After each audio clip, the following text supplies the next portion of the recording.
श्रेष्ठ सकळांमध्ये श्रेष्ठ शिवनाम वरिष्ठ आवडीने मंत्र जपा शिव शिव मंत्र सोपा ऐसा भक्ताचा अंकित स्मरताची मोक्ष देत आवडीने नाम जपा शिव शिव मंत्र सोपा एका जनार्दनी उदार देणे त्रिभुवनी साचार आवडीने मंत्र जपा शिव शिव मंत्र सोपा विठ्ठल विठ्ठल विठ्ठल विठ्ठल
सकळांमध्ये श्रेष्ठ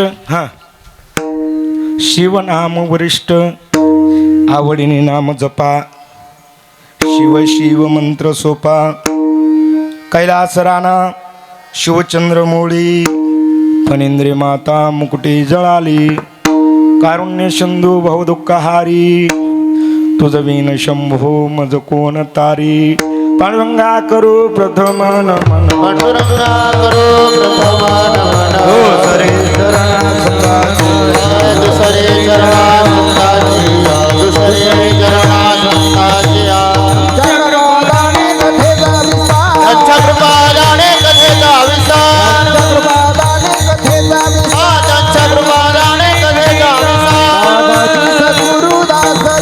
बाबाजी सद्गुरुदास तुका बाबाजी सद्गुरुदास तुका ज्यांचे केले स्मरण होय सकळ विद्यांचे अधिकरण तेच बंधू श्री चरण श्री गुरूंचे नमस्कारुणी आता गजाननं भूतगणाधिशिवितं कपित्तजम्बूफलचारुभक्षणं उमासुतं शोकविनाशकारकं नमामि विघ्नेश्वरपादपङ्कजं शुक्लां ब्रह्मविचारसार परमामद्यं जगद्व्यापिनीं विना पुस्तकधारिणीं अभेदां जड्यन्धकारापां हस्ते स्फटिकमालिकं विदधतीं पद्मासने संस्थितां वन्दे तां परमेश्वरीं भगवतीं बुद्धिप्रदां शारदां शरदिन्दु समाकारे परब्रह्मस्वरूपिणे वासरापीठने निलये सरस्वती नमस्तुते ओम गोरक्षजानंदरजरपडाशाळभंगकानी मच्छिंद्राद्या चौरंगी रेवानकभर्तिर्संज्ञा भूम्यांब बहु नवनाथ सिद्धः शरण शरण हनुमंता शरण शरण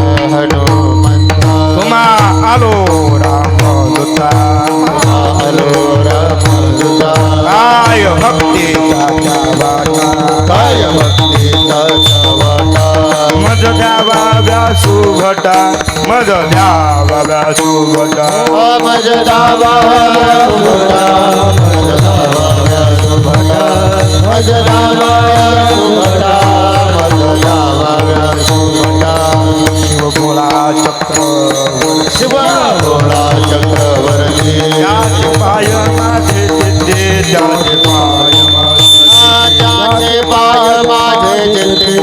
त्याचे पाय माझे जिते त्याचे पाय माझे जिते त्याचे पाय माझे जिते निवृत्तीनाथाचे चरणी नाथाचे चरणी शरणाई गाजनाथनी शरणाई गाजनाथ शरणाई गाजनाथनी शरणाई गाजनाथनी शरणाई गाजनाथ ए चौक भरीला धनी चौक भरीला धनी ए पाचारी कुलस्वामिनी पाचारी कुलस्वामिनी ए आगा वैकुंठ वासिनी आगा वैकुंठ वासिनी येई धावली ललकारी येई धावली ललकारी रंगा येई वो विखाई रंगा येई वो विखाई रंगा येई वो विखाई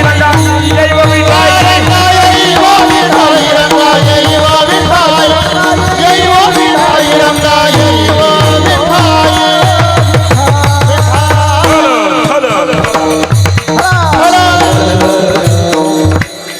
सकळांमध्ये श्रेष्ठ सकळांमध्ये श्रेष्ठ शिव शिव नाम वरिष्ठ आवडीने नाम जपा शिव शिव मंत्र सोपा प्रस्तुत प्राप्त स्थळी प्राप्त प्रसंगी कीर्तन रूपे सेवे करता निवडलेला अभंग अखिल गुणनिधान अकारण कारण करुणावर्णालय अनंत कोटी ब्रह्मांड नायक रुक्मिणी प्राण संजीवन जगदाधार श्री भगवान पांडुरंग परमात्म्याचे निश्चिम भक्त अखंड संजीवन समाधी मध्ये विश्व कल्याणासाठी निवास करणारे ज्ञानेंच राजयोग्यांचे शिरोमणी तथा साधकांचे मैबाब कैवल्य साम्राज्य चक्रवर्ती संत सम्राट माऊली मा वैष्णव श्री ज्ञानोबराय यांनी आणि ज्या वारकरी संप्रदायाचा पाया घातला त्यात वारकरी संप्रदायाचे एक खांब म्हणून ज्यांच्याकडे बघितलं जातं पैठण निवासी गोदातीर निवासी शांती ब्रह्म एकनाथ महाराज यांच्या मुखारबिंदातून निघालेली ही अलौकिक वाणी आजच्या कीर्तनाकरता विठाला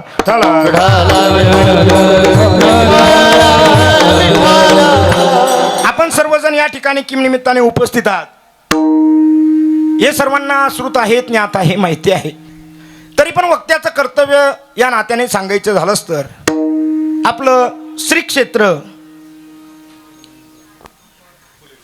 फुले नगर तालुका सिन्नर जिल्हा नाशिक या फुले नगरमध्ये थोरात वस्ती थोडक्यात महादेव मंदिर या महादेव मंदिरावरती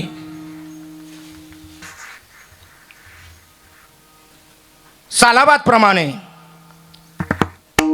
शिवभक्त घेणूबाबा थोरात यांच्या स्मरणार्थ त्याचप्रमाणे शिवभक्त खंडोजी बाबा मंडलिक व शिवभक्त कारभारी बाबा थोरात यांच्या प्रेरणेने वार्षिकरित्या आपला चालत असलेला हा एक दिवसीय उत्सव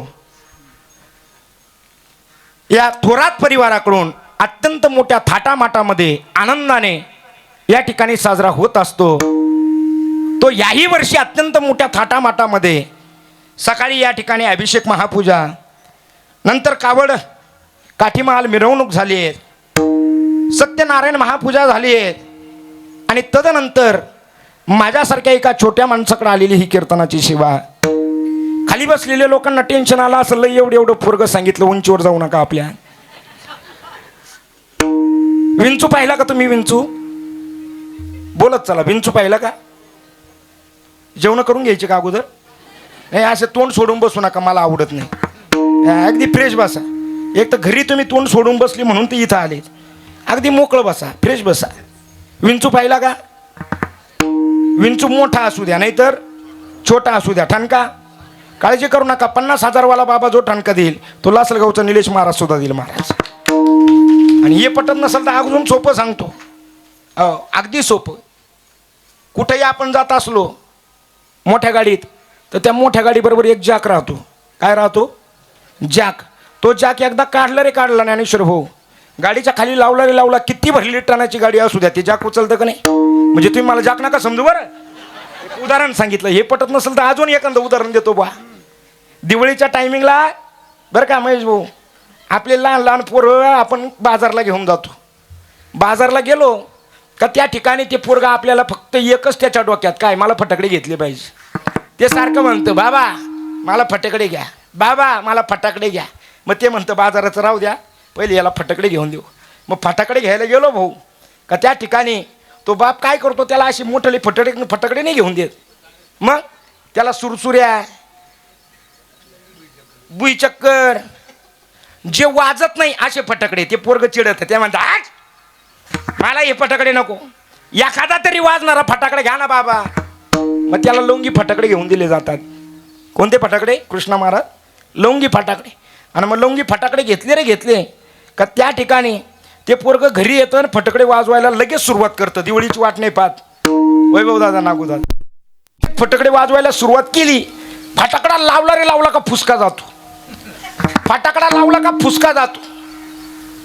ते फटाकडे लवंगी आहेत महाराज. माझ्याकडे पहा, हा पण लवंगीच फटाकडा आहे. फक्त गंमत अशी आहे, हा कधी फुसका नाही जात, वाजल्याशिवाय कुठूनच जात नाहीत महाराज.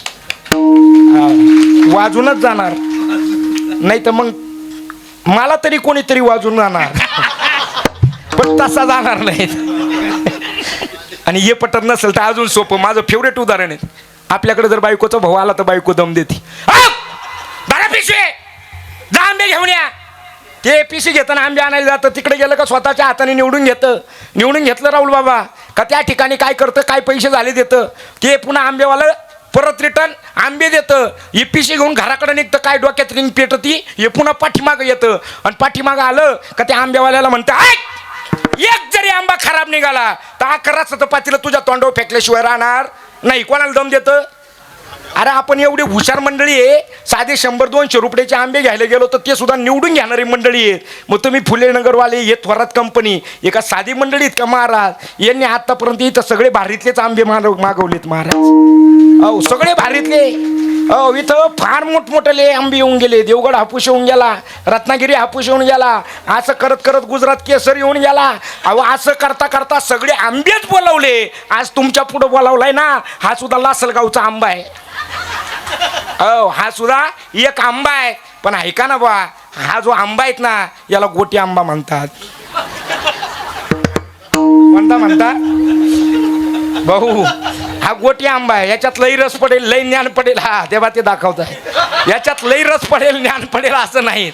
पण एक ध्यानात ठेवा, या गोटी आंब्याला जुने लोक, तुम्ही जुने लोक बरं का नाना, तुम्ही याला काय नाव पाडले? याला गावठी आंबा म्हणतात.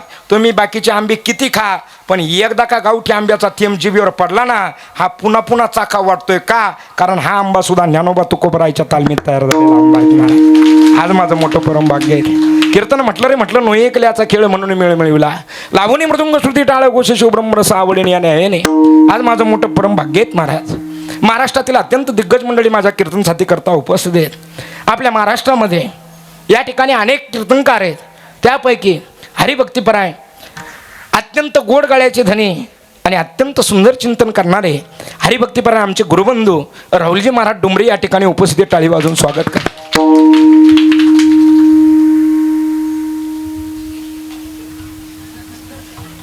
मी घरी जाऊ का? टाळ्याचं वाजवा बाबा, असं काय करताय तुम्ही? वाजवा टाळी, जोरात वाजवा.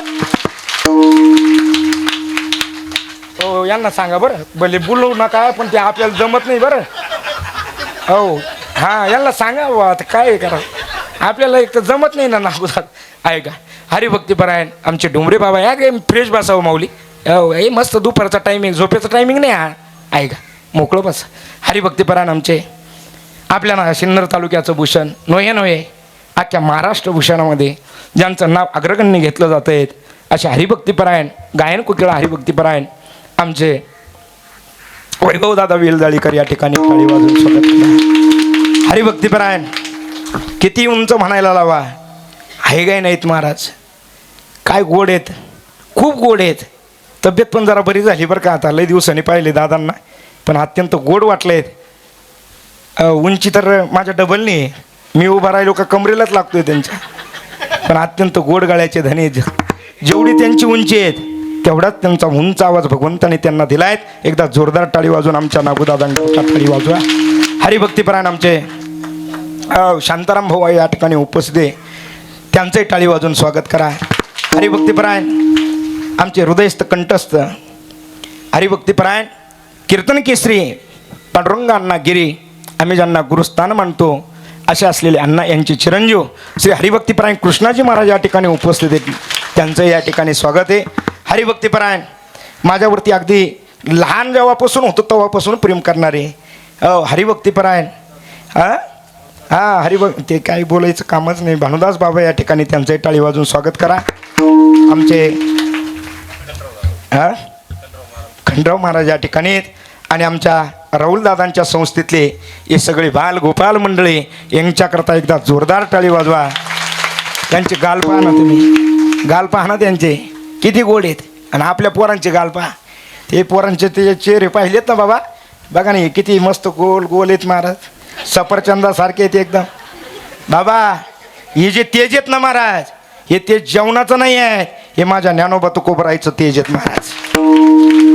अत्यंत गोड आमचे चोपदार विनयकरी बाबा, ज्ञात अज्ञात सर्व मंडळी, हा थोरात परिवार यांना या ठिकाणी देतो धन्यवाद. आणि धन्यवाद देत असताना त्या ठिकाणी आमची जी साऊंड सिस्टीम आहेत महाराज, जय सावता, कुठली सिस्टीम? निराळ्याची साऊंड सिस्टीम अत्यंत गोड आहेत. त्यांच्याही चरणावरती साष्टांग दंडवत. कॅमेरेवाले दादा असतील, ते आमचे दादा असतील, त्यांच्याही चरणावरती साष्टांग दंडवत. सगळ्यात महत्त्वाची गोष्ट, आत्ता श्रमिक नगरला ज्यांच्याकडे कार्यक्रम पार पडला, आमचे ज्ञानेश्वर भाऊ सर्व परिवार घेऊन, आता त्यांचं घरच इथं आहेत, त्यांच्याच घरी आम्ही कार्यक्रमाला आलो आहेत. पण खरंच बरं का, कृष्णा महाराज श्रमिक नगरला कीर्तन केलं, इतकं जबरदस्त वातावरण आहेत महाराज तिथं कीर्तनाचं. खूप समाज राहुल महाराज, आणि त्या समाजामध्ये आज बरीचशी मंडळी, ते अध्यक्ष वगैरे सगळी मंडळी या ठिकाणी येत आहेत. तुमच्याही चरणावरती साष्टांग दंडवत, सगळ्यांच्या चरणावरती साष्टांग दंडवत. आमचे पेटी मास्तर असतील. आणि सगळ्यात महत्त्वाची गोष्ट, निलेश नावातच चमक आहे महाराज, बरं का, निलेश नावात चमक आहे. मग तो असू द्या नाही तर हा असू द्या, नाही हा तर म्हणा ना, तुम्ही काय तोंड वाकडे करून राहिले? हां, तोंड वाकडे नका करू. निलेश म्हटलं रे म्हटलं का त्याच्याकडं काहीतरी गुण राहणारच. कोणता अवगुण नाही बरं, गुणच राहणार. मग तो पखवाजा असू द्या नाही तो कीर्तनकार असू द्या. काय गोड वादन आहेत महाराज आमच्या निलेश दादा पगाराचं. ते पगार आहेत आणि मी पवार आहेत. पवार आहेत तर पवार आहेत. पवाराचं नाव खराब नका करू, ते एकाने केलं त्याचा विषय सोडा. पण महत्त्वाची गोष्ट, हे पगार आहेत आणि पवार आहेत. पण खरंच सांगतो बा, हातामध्ये अत्यंत गोडवा आहेत. एकदा जोरदार टाळी आमच्या निलेश दादांकरता वाजवा. त्यांच्याही चरणावरती साष्टांग दंडवत. विठाला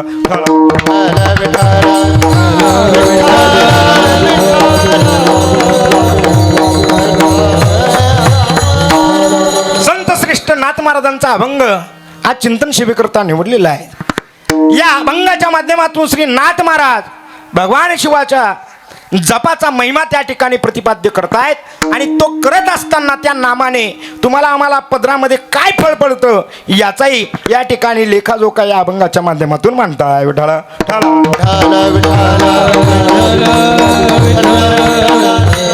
असेच महाराज मनुष्य जीवन तुम्हाला आम्हाला प्राप्त झालं, मनुष्य देह तुम्हाला आम्हाला मिळाला. पण याचं मर्म, याचं कर्म, याचं वर्म हे सर्वांनाच समजलं असं म्हणता येणार नाही.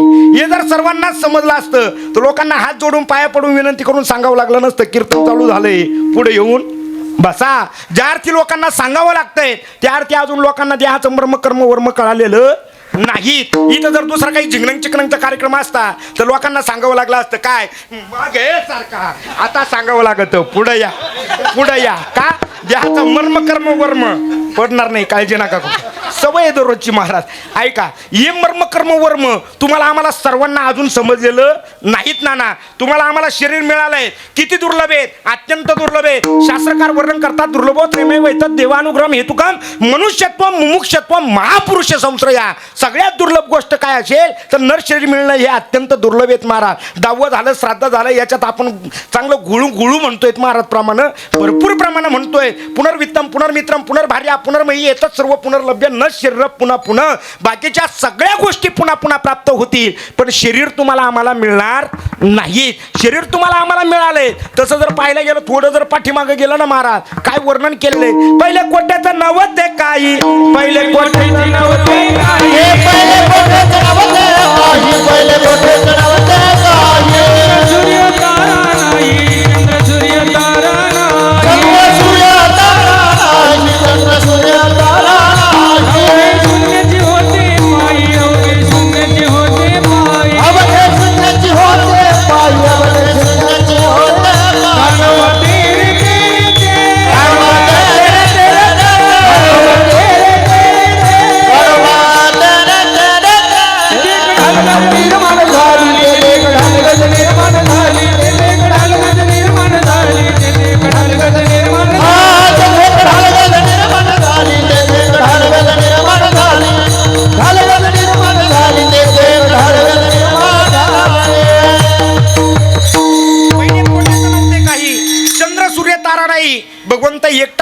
भगवंताला एकट्याला कर्मेना एक ऐकल्याची म्हणून याने केली निर्माण 14 ही भुवने 14 लोकाचे एक ब्रह्मांड. किती लोकांचं 14 लोकांचं एक ब्रह्मांड. अशी किती ब्रह्मांड अनंत ब्रह्मांडे उदरी अनंत ब्रह्मांड. पण किती लोकांचे 14 लोकांचे. आपण ज्या लोकात राहतो याला मृत्यूलोक म्हणतात. कोणता लोक म्हणतात मृत्यूलोक. याच्या खाली 7 लोक वरती 7 लोक आहे. ऐका बरं आता खाली जे 7 लोक आहे त्याचे नाव ऐका. आतळ वितळ सुतळ तळातळ रसातळ महातळ पाताळ. किती झाले परत ऐका. आतळ वितळ सुतळ तळातळ रसातळ महातळ पाताळ. किती झाले कोणकोणते. नाही उद्या पुन्हा म्हणायचं नाही बुट्ट्याला कीर्तन जमलं नाही म्हणून. लक्षपूर्वक वरती 7 लोक स्वरलोक भोरलोक तपोलोक ज्ञानलोक. त्याच्यात आजचा जो दिवस अत्यंत पवित्र. का पवित्र. नागपंचमी श्रावण महिन्यातच येते शुक्ल पक्षातच येते. ऐका ना शुक्ल पक्षातल्या पंचमीलाच येते. तिला नागपंचमीच म्हणतात.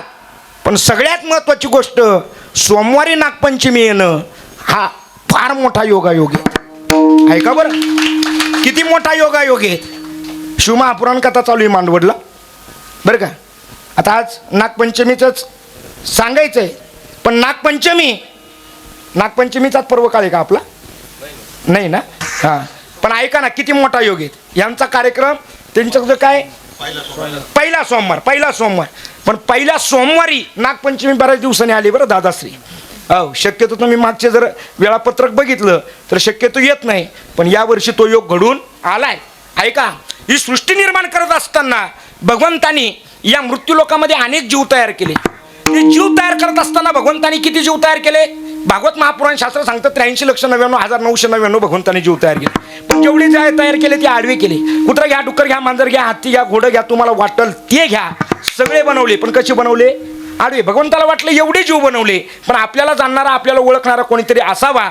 तदनंतर भगवंताने उभं मॉडेल तयार केलं. ऐका ना बनवत असताना बाकीचे कसे बनवले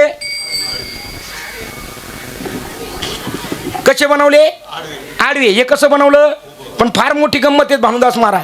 जे आडवे बनवले ते चालायला सरळ आहे. हे उभं बनवलं चालायला सदा आडवं आहे. काही चांगलं कार्य असू द्या हे आडवं आल्याशिवाय राहत नाही. पण भगवंताने भेद केलेला नाही. बस मला इथपर्यंतच प्रस्तावना मांडायची आहे. आता मुद्दा असा आहे की तुम्हाला आम्हाला जे शरीर दिलंयत ना हे शरीर सामान्य नाहीत. लक्षपूर्वक ऐका बरं का. आता हे शरीर सामान्य नाही. या शरीराने भगवंतापर्यंत तुम्हाला आम्हाला जाता येतं. बाकीच्या देहाने तुम्हाला आम्हाला भगवंतापर्यंत पोहोचता येत नाही. आता तुम्ही घर सोडलं दार सोडलं सगळे तुमचे कामं सोडले आणि तुम्ही इथं आले कशाला. बरं जाऊ द्या तुमचं. लासलगाववरून बॉम्बट्या मारीत एवढ्या लांब आलो कशाला आलो. कोण पॉकेटाला म्हणून राहिले ऐका कशाला आलोय. बरं तुम्ही कशाला आले खरं सांगा. कीर्तन ऐकायला अजिबात नाही. जेवण काही घरी भेटत नाही काय तुम्हाला. जेवणाचा काही संबंध नाही. तुम्ही आले कशाला सांगू. संसार करता करता करता करता त्या ठिकाणी तुम्हाला सुखाचा लवलेश सुद्धा मिळायला तयार नाही. आणि ते परमसुख कुठं प्राप्त होतं जिथं भगवंताचं नामचिंतन चालू आहे त्याच ठिकाणी मिळतं. म्हणून तुम्ही घरदार सोडून इथं आलेत. आणि जे शरीर भेटलंय ना आता ऐका चिंतन. तुम्हाला आम्हाला जे शरीर भेटलंय हे एवढ्याच करता भेटलंय का याने भगवंताची भक्ती करावी आणि भगवंताची भक्ती करत करत करत करत याने भगवंतापर्यंत पोचावं आणि परम सुखाला परम मोक्षाला याने प्राप्त व्हावं याच्याच करता तुम्हाला आम्हाला शरीर मिळालं. ऐका बरं हे शरीर तुम्हाला आम्हाला मिळत असताना आता माझ्याकडे पाहू राहिले ना. अब आता म्हणा हा असं मी जर ठरवलं भारताचा राष्ट्रपती व्हायचं होता येईल का नाही हो. कोण नाही म्हणून राहिलं नाही का बरं उंची कमी म्हणून काय अडचण काय तुम्हाला. अहो मी राष्ट्रपती होईल का काय माहित नाही. आमच्या निलू दादाने ठरवलं मला कलेक्टर व्हायचं. आमच्या या साऊंड सिस्टीमवाल्यांनी ठरवलं मला मुख्य जाऊ द्या हो. इथं बसलेल्या सगळ्यांनी ठरवलं काय मला काहीतरी व्हायचं आहे. कोण काय होईल मला माहिती नाही. पण आपण सगळ्यांनी जर कधी ठरवलं काय मला देव व्हायचं आहे होता येईल का नाही महाराज. देवाची होईना म्हणती ते होती तरी कान चित्ती धरावा. देवाची होईना म्हणती ते होती तरी कान चित्ती धरावा. देवाची होईना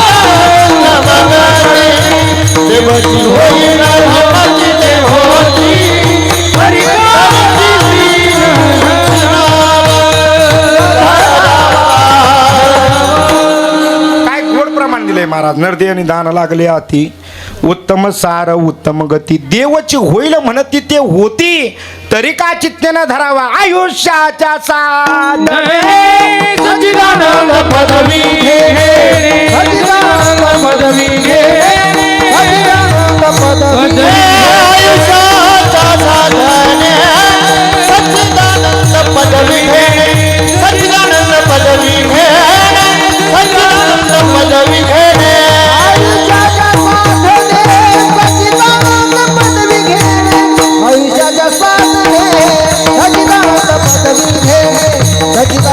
पदवी घेणे सच्चिदानंद पदवी घेणे आयुष्याच्या साधने सच्चिदानंद पदवी घे सच्चिदानंद पदवी घे सच्चिदानंद पदवी घे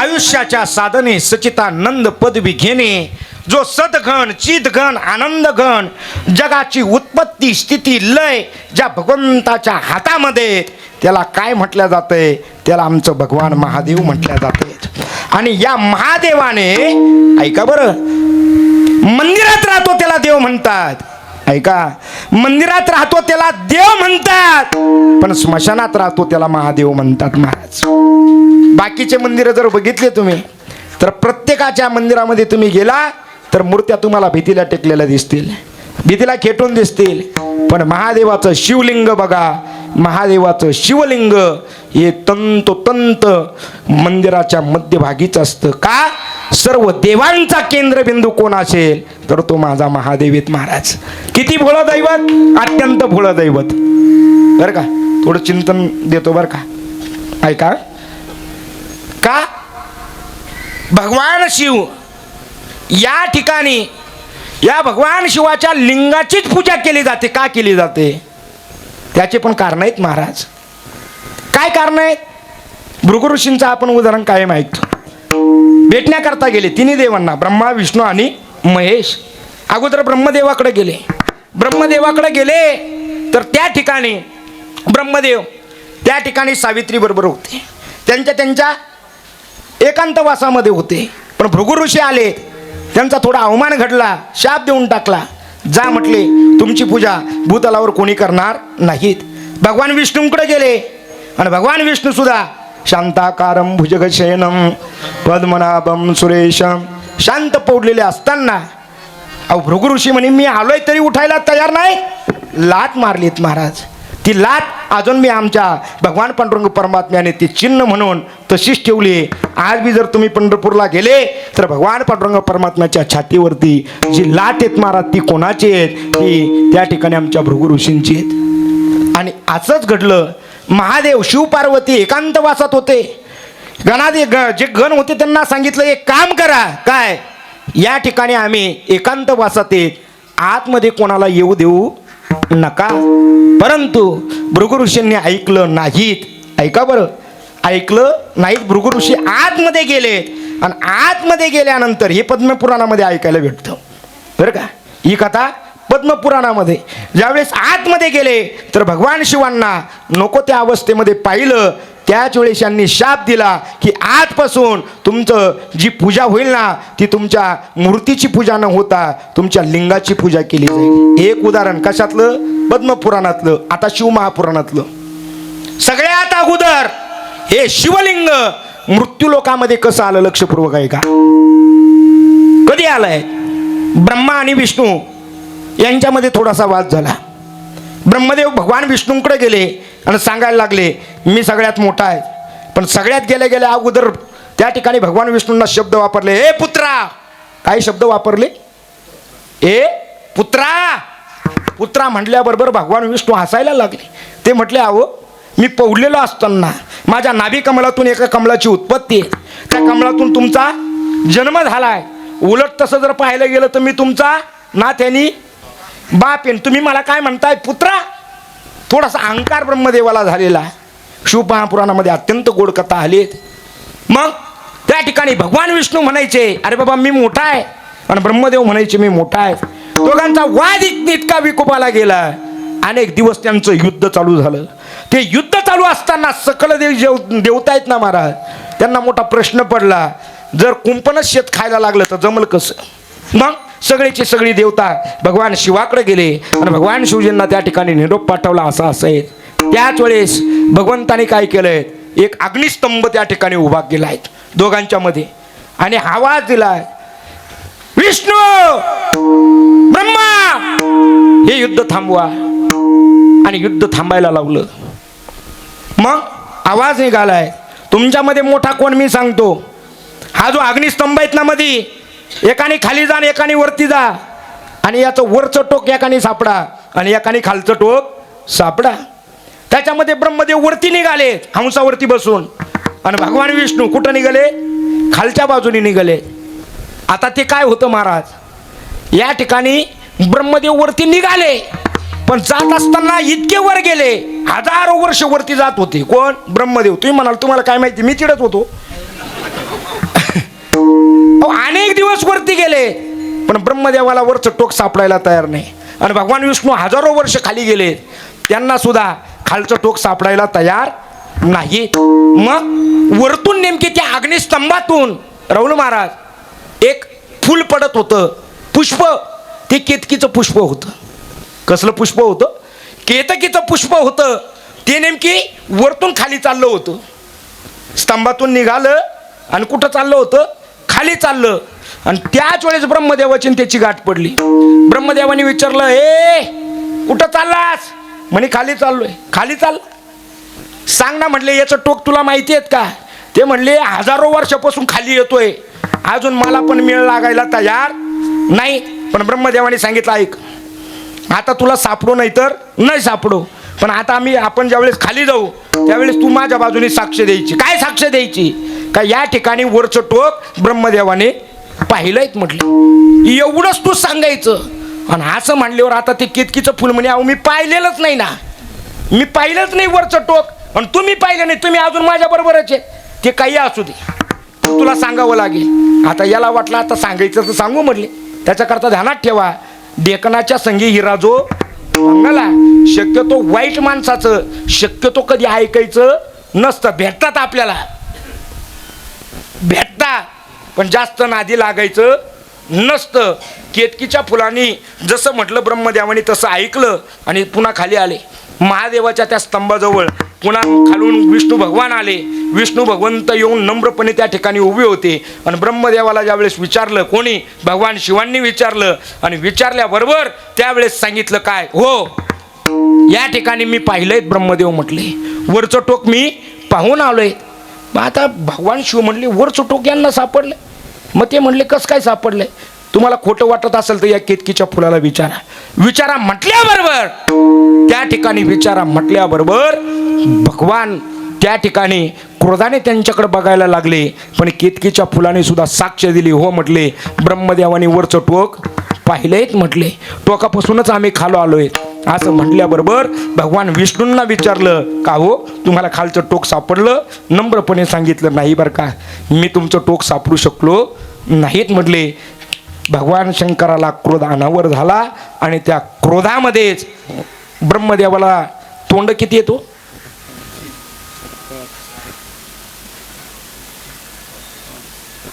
बुंदी झाली पाव. अहो 5 तोंड आहे ना. ब्रह्मदेवाला तोंड किती? 5 तोंड आहे. त्याच्यातलं एक तोंड सारखं घाणच उपसतंय.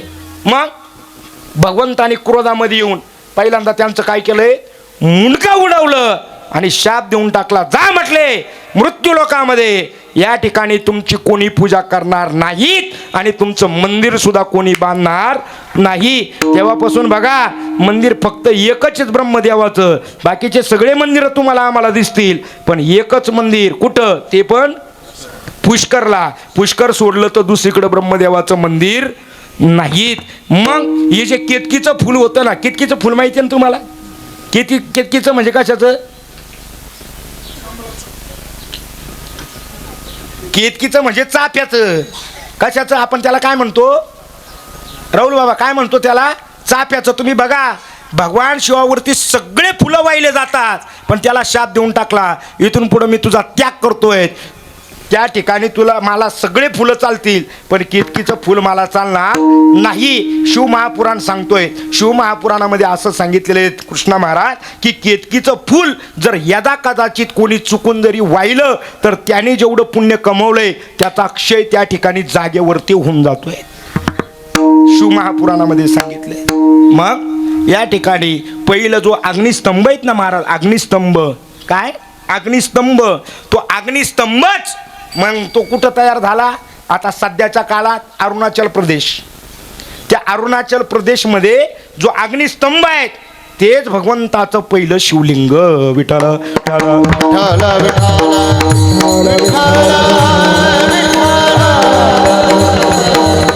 हे झालं भगवंताचं पहिलं शिवलिंग. मग या शिवलिंगाची पूजा या ठिकाणी दिलेला काय आहेत महाराज भृगु ऋषींनी उशाप म्हणा किंवा तो शाप म्हणा पण त्या ठिकाणी भगवंताच्या तुम्हाला आम्हाला मूर्तीची पूजा दिसणार नाही. मग लिंगाचीच पूजा केली जाते. मग ती लिंगाची जी पूजा आहे त्याचा सुद्धा शास्त्रविधी आलेला आहे शिवमहापुराणामध्ये. त्याचा विधी कसा करावा त्याला कशा पद्धतीने त्याला जास्त काही लागत नाहीत महाराज. हे इतकं भोळं दैवत आहे ना, इतकं भोळं दैवत आहे ना अजिबात जास्त लागत नाही. किती भोळा आहेत महाराज, किती भोळा. शिव भोळा चक्रवर्ती, शिव भोळा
दगडात दोन पक्ष. एक तर सांगितलं भोळा कसा आणि त्याला लागतं काय हे पण कसं.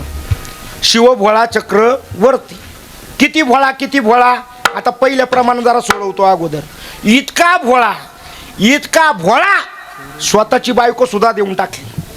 देते वेडी न माने कैसे द्यावे, देते वेडी न माने कैसे द्यावे, देते वेडी न माने कैसे द्यावे, देते वेडी न माने कैसे द्यावे. रावण मागू गेला पार्वती कोराले, रावण मागू गेला पार्वती कोराले, देते वेडी न माने कैसे द्यावे, देते वेडी न माने कैसे द्यावे. रावण मागू गेला पार्वती कोराले, रावण मागू गेला पार्वती कोराले, देते वेडी न माने कैसे द्यावे, देते वेडी न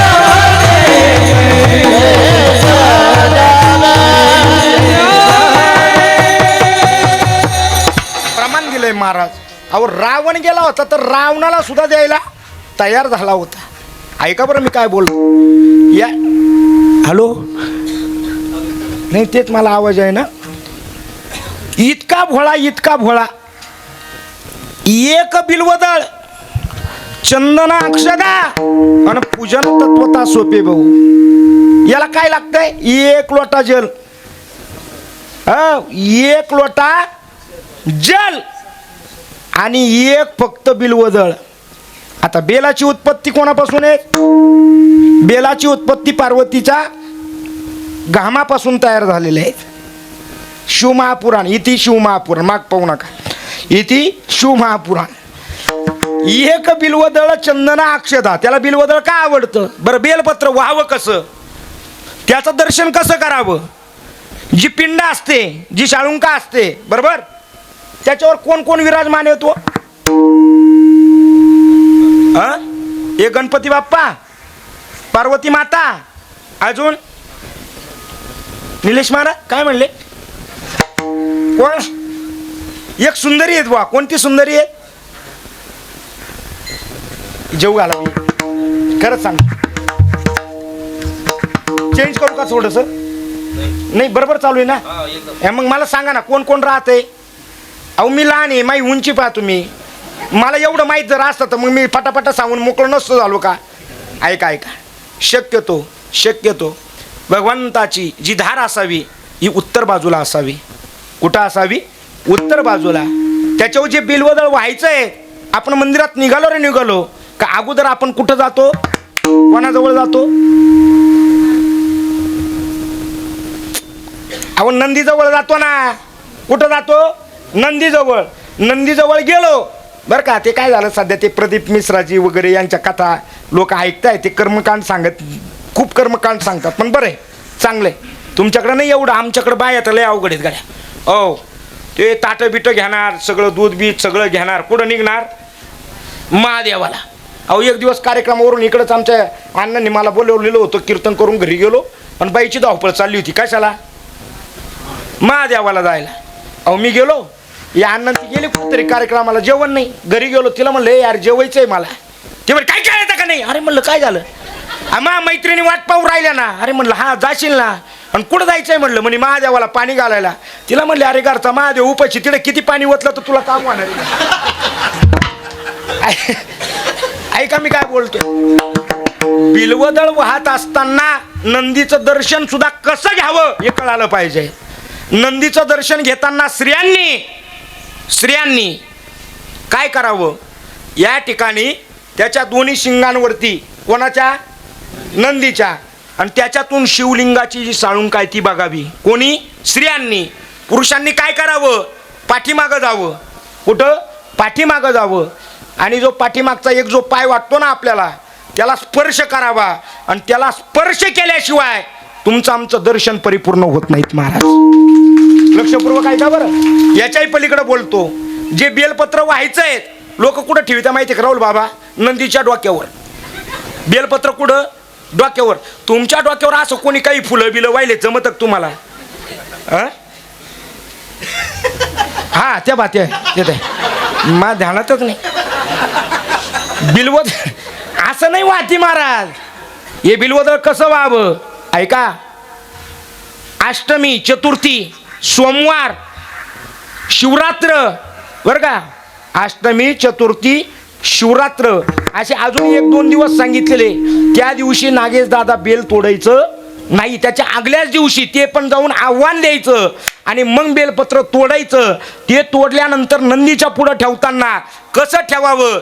जी दांडी असतेत ना महाराज, दांडी ऐका, ती दांडी ही नंदीकडे करावी. आणि पुढचे जे 3 पान आहे त्याच्यातलं जे मोठं पान आहे त्याच्या मधल्या पानाचं जे टोक आहे ते भगवंताच्या शिवलिंगाच्या बरोबर समोर आलं पाहिजे. अशा पद्धतीने त्या ठिकाणी त्याला काय ठेवावं? बेलपत्र ठेवावं. पण आपलं काय काय दारला का ठेवला, दारला का ठेवला, असं बेलपत्र ठेवून चालत नाही. चला आता तुम्ही तिथं गेले, जात असताना तुम्ही काय करावं? भस्म लावावं. लोकाग्नीत भस्म सांगितलेले आहेत. लोकाग्नीत शिव अग्नीत भस्म सांगितलेले आहेत. तसे भस्माचे मग 14, 15, 16 प्रकार सांगितले. सुवर्ण भस्म सांगितलेले बरं का? एक पौरषिक त्या ठिकाणी शिवमहापुराणात पौरषिक असं भस्म सांगितलेले. हे भस्म जे राहतात ना, त्रिपुंड लावावा. त्रिपुंड कोणत्या बोटांनी लावावा?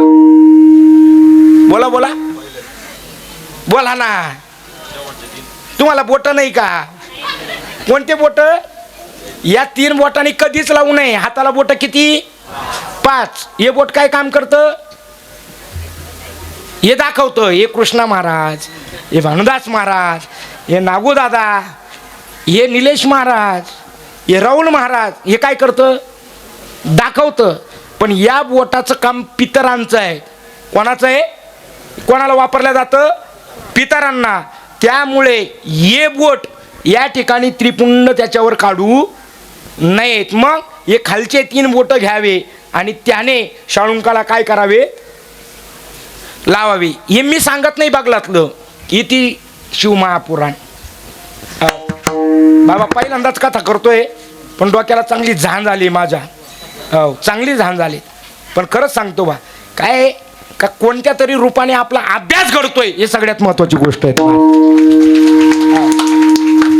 कधीच नाही घडलं वा असं. हो, कधीच नाही. अचानक कथा आली बा आणि मी हा म्हणून गेलो. कशाचीच तयारी नाही. पण खरंच सांगतो बा, काय ताकद आहेत महाराज माझ्या शिवमहापुराणामध्ये. पहिलीच कथा आली देवराज ब्राह्मणाची. अत्यंत गोड ब्राह्मण, पण एकदाच चुकून एका ठिकाणी आजारी पडला शिवालयात जाऊन, आणि तिथं बसल्या बसल्या तिथं नेमकी शिवमहापुराण चालू होतं.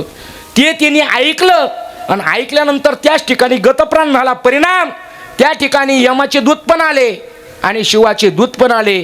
पण शिवाचे दूत आले तर सफेद वस्त्र होते, गळ्यामध्ये रुद्राक्षांच्या माळा होत्या, त्रिपुंड लावलेलं होतं आणि अत्यंत तेज चमकत होतं.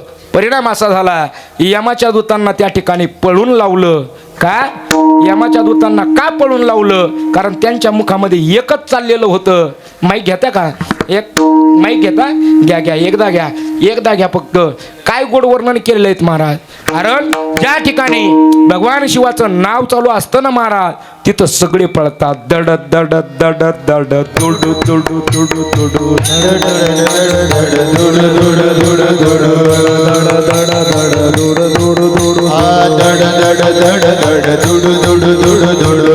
सुटला कलिकाळा बापडिया रे.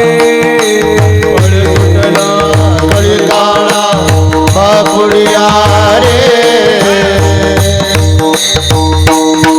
फळ सुटला कलिकाळा बापडिया रे.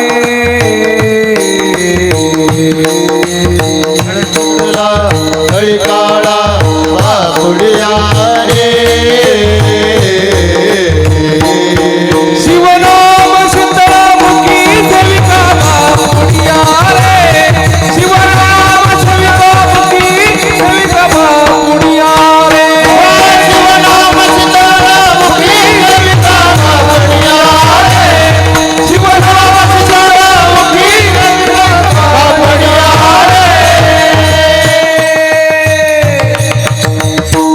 काय गोड वर्णन केलंय महाराज. दड दड दड दड दुडू दुडू दुडू दुडू. पळ सुटला कळीकाळा. अरे जर कळीकाळ पळतोय तर त्याचे दास्य जे करणार आहेत महाराज, ते थांबतील का महाराज? पिटाळून लावले आणि सांगितलं काय हे गिऱ्हाईक आमचं आहेत. काय ऐकलं? फक्त काय ऐकलं? फक्त शिवमहापुराण ऐकलं. परिणाम त्याचा उद्धार झाला. तो बिंदुल आणि चंचुलाचा एक दृष्टांत आलाय. अशा खूप आहेत महाराज, खूप कथा आलेल्या आहे त्याच्यामध्ये. ती बिंदुल चंचुला, त्याच्यापैकी तो ब्राह्मण वंशामध्ये जन्माला आला, पण त्या ठिकाणी इतका दुराचारी वागायचा जसा इकडं वागत होता ना कोण? तो धुंदुकारी तसाच हा वागायचा. असा वागला परिणाम असा घडला, बायको सुद्धा त्या ठिकाणी निघून गेली आणि ती सुद्धा काय झाली? चुकीची वागायला लागली. परिणाम व्याभिचार घडला. एक ठिकाणी शिवमहापुराण कथेला गेली, इकडं तिचा पती गेला, हा बिंदुल गेला. परिणाम पिशाची योनीला जाऊन प्राप्त झाला आणि पिशाची योनीमध्ये गेल्यानंतर कुठं फिरायला लागला? विंध्य पर्वताजवळ. बरं का? विंध्य पर्वताजवळ त्या ठिकाणी फिरायला लागला आणि फिरत असताना आता त्याची मुक्ती झालेली नाही. आणि हा जो होता ना महाराज, कोण? ही जी होती ना, कोण? चंचुला. ही चंचुला काय करायला लागली? चंचुला त्या ठिकाणी ती मन लावून शिवमहापुराण ऐकायला लागली. कोणत्या क्षेत्री? गोकर्ण क्षेत्री. गोकर्ण क्षत्रीच राहायचं ठरवलं, भिक्षा मागायची आणि फक्त शिवमहापुराण कथा ऐकायची. तिचाही अंत झाला. तिला घेण्याकरता शिवलोक आले, वरती शिवलोकात गेली. परिणाम पार्वती मातेजवळ तिला सोडलंय, भगवंताजवळ सोडलंय. आणि त्या ठिकाणी आता इथं तरी कधी सेवा घडली नाही, पण सगळं पुण्य त्या ठिकाणी जे होतं ना महाराज, तिचं पुण्य कामाला आलं. कशाचं पुण्य? फक्त शिवमहापुराण कथा ऐकल्याचं पुण्य. इतकं पुण्य उदयाला आलं तिचं. शिव पार्वतीची समक्ष पूजा करायला लागली. एक दिवस पार्वती मातेची, जगदंबेची त्या ठिकाणी स्तुती केली, त्या भवानीची स्तुती केली, त्या उमेची स्तुती केली. परिणाम असा घडला, पार्वती माता प्रसन्न झाली आणि मागितलं काय तिने? ऐका, काय मागितलं? दुसरं तिसरं काहीच मागितलं नाही. त्यावेळेस तिने सांगितलं, शिवमहापुराण कथा ऐकून माझ्या जीवनामध्ये एवढं मोठं परिवर्तन झालंय ना, माझी एकच इच्छा आहे का माझा जो पती आहे हा नेमकी कुठे आहे याची मला फक्त माहिती पाहिजे. पार्वती माताने डोळे मिटले आणि सांगितलं, तुझा जो पती आहेत ना हा पिशाच योनीला प्राप्त झालाय आणि तो विंध्य पर्वतावरती भटकतोय, पिशाच योनीला गेलाय. मग सांग तुझी काय इच्छा आहे? काहीच नाही. आपण असतो तर असं मागितलं असतं? असं नसतं मागितलं महाराज. आपण कायचं काय कशाचं काय, जाऊ दे आता सांगायला वेळ नाही माझ्याकडं. काय मागितलंय? म्हटले माझा पती इथं शिवलोकात आला पाहिजे. मग परिणाम असा घडला, जे तुंबर होते ना, तुंबर, हो कोण? तुंबर नारद तुंबर, ते जे तुंबर आहेत त्यांना हाक मारली पार्वती मातेने आणि सांगितलं एक काम करा, विंध्य पर्वतावर जा, मोठ्या आवाजामध्ये शिवमहापुराण कथा चालू करा. ती शिवमहापुराण कथा त्या ठिकाणी चालू केली. परिणाम जो पिशाच योनीला गेला, जो बिंदुल ब्राह्मण होता, त्याच्या कानावरती त्या ठिकाणी ती कथा पडली. परिणाम त्या ठिकाणी पिशाच योनीतून मुक्तता झाली आणि तो सुद्धा कुठे गेला? शिवलोकामध्ये गेला. काय ऐकलं? फक्त भगवंताचं नाम ऐकलं. किती सोपं आहेत महाराज, किती सोपं आहे भगवंताचं नाम घेण्याकरता. एवढं सोपं, किती सोपं. त्याचंच वर्णन करत असताना अनेक संत महात्म्यांनी वर्णन केलेले आहेत. शिव शिव 2 अक्षरे नाथ महाराजच वर्णन करतात दुसऱ्या अभंगामध्ये. असे अनेक ठिकाणी वर्णन केलेले आहे. मग हे भगवान शिवाचं जे नाम आहेत ना महाराज, किती श्रेष्ठ आहे. हे श्रेष्ठ म्हणजे काय, हे श्रेष्ठाच्या बाबतीत वर्णनच करू शकत नाही, एवढं श्रेष्ठ आहे. तुम्ही बघा, खूप पैसा आहे, खूप संपत्ती आहे, पण पुत्र नसेल, त्या संपत्तीला काय करायचं? काळी लावायची का? पुत्र हिनश्य मे राज्यम असं वर्णन केलं जात आहे. बरोबर? जर पुत्र नाही तर संपत्ती काही कामाची नाही. बरोबर? पत्नीच्या गळ्यामध्ये अनेक सोनं आहे, सगळ्या प्रकारचं आहे, पण जर कधी मंगळसूत्र नसेल, बाकीचे दागिने काही कामाचे आहेत? जाऊ द्या ना, श्रीकडं सगळं उपलब्ध आहे. आणि जर कधी पुरुषच नाही, उपयोग आहे का? नाहीत ना महाराज. कीर्तनकार आहे आणि नुसतं आईचे आणि बापाचेच गाणे म्हणतोय, काही उपयोग आहे का? जर चिंतनच नाही, भागवताचं काही ज्ञान नाही, कथेचं काही ज्ञान नाही, कीर्तनाचं जरा बोलू का भाऊ? व्हायरल नाही ना करायचा, लय टोलवतील बरं मला, उंची कमी एक तर बाबा. विठ्ठल ऐका वा, आपण सांप्रदायिक मंडळी आहात. एक वाक्य बोलतो, ज्याला वारकरी संप्रदायाची चौकट सांभाळून कीर्तन करता येईल ना, त्यानेच या नारदाच्या गादीवर उभं राहायचं, नाही तर तिकडे धिंगाणा करायचा महाराज. त्याने कीर्तन परंपरा म्हणजे सामान्य नाही. गोट बिन लाळ ब्रह्मज्ञान हाती, मुक्त आत्मस्थिती सांड भिन ब्रह्मीभूत काया होत असे कीर्तनही. अहो ऐका ना महाराज, अहो आपण ज्यांचं वर्णन करतोय ना महाराज, का ज्या शिवनामामध्ये एवढी ताकद आहे, किती ताकद आहे. अहो शिवनाम ही किरकोळ लोकांनी घ्यावं याच्यात नवल नाही. आमचा भगवान विष्णू सुद्धा कोणाचं चिंतन करतोय? तर या भगवान शिवाचं चिंतन करतोय महाराज. आणि भगवान शिवाचं जर बघायला गेलो तर भगवान विष्णू शिवाचं चिंतन करतात, आणि पाहायला गेलं तर या ठिकाणी भगवान शिव कोणाचं चिंतन करतात? श्रीराम जय राम जय जय राम, श्रीराम जय राम जय जय राम,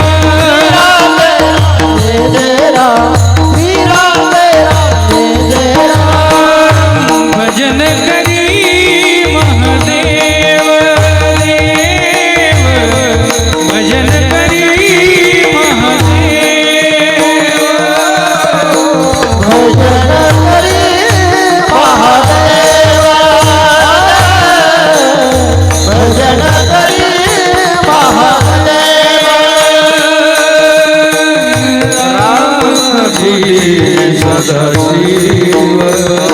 शिव राम बुद्धि सदा शिव भजन करी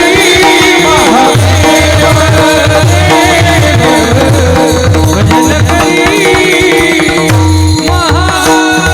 राम पूजे सदा शिव राम पूजे सदा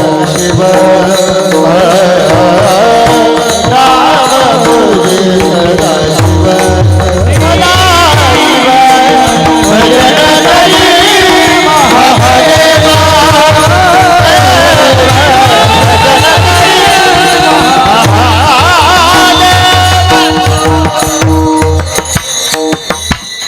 अहो भगवान विष्णू शिवाची या ठिकाणी नामजप करतात आणि भगवान शिव या ठिकाणी विष्णूचा जप करतात. आत्मा जो शिवाचा राम जप आत्मा जो शिवाचा राम जप आत्मा जो शिवाचा आत्मा जो शिवाचा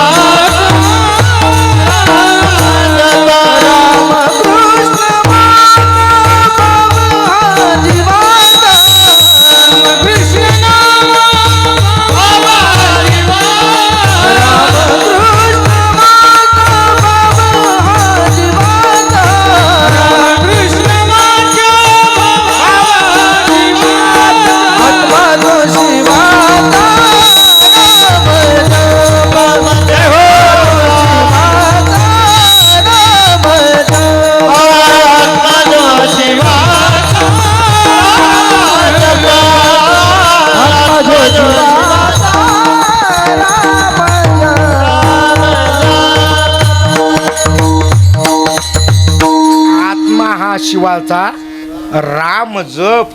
हो भगवंताचा आत्मा म्हणजे राम आहेत महाराज.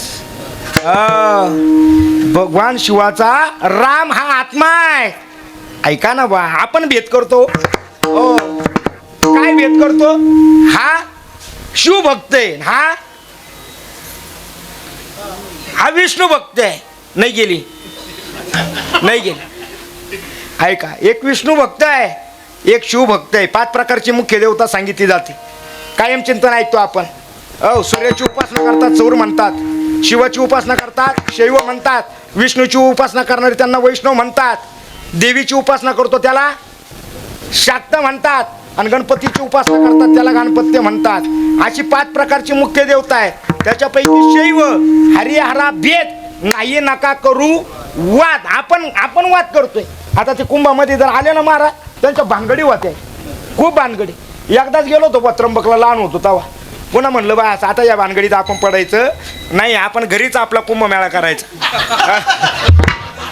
या भानगडीत पडायचं नाही. अहो किती भांडणं, किती चंगरले गेलेत महाराज. हा जो भेद आहेत ना महाराज, त्यांच्याकडे नाही ना महाराज तसा. अहो ते एकमेकांचे एवढी एकनिष्ठ आहेत महाराज. अहो याच्याही पलीकडे बोलू का? पंढरीचे पहिले वारकरी कोण? तर पहिले वारकरी म्हणजे माझे भगवान शिवजी आहेत महाराज. रंभाधिक नाचती उभ्या जोडोनी हात, उभ्या जोडोनी हात, त्रिशूळ घेऊनी आला गुरुदेवाचा. रंभाधिक नाचती उभ्या जोडोनी हात, उभ्या जोडोनी हात, त्रिशूळ घेऊनी, त्रिशूळ घेऊनी आला गुरुदेवाचा. एक जनार्दनी वैष्णव, एक जनार्दनी वैष्णव, शिरोमणी महादेव, शिरोमणी महादेव. एक जनार्दनी वैष्णव, एक जनार्दनी वैष्णव,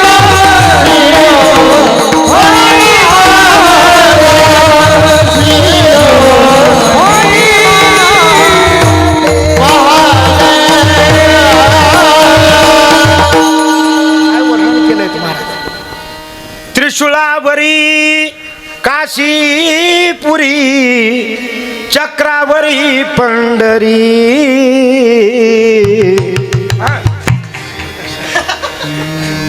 स्वरधरा लई गायक नाही, हे पट्टीतले गायक आहे सगळे, पट्टीतले. मी पट्टीतला आहे असं आहे का?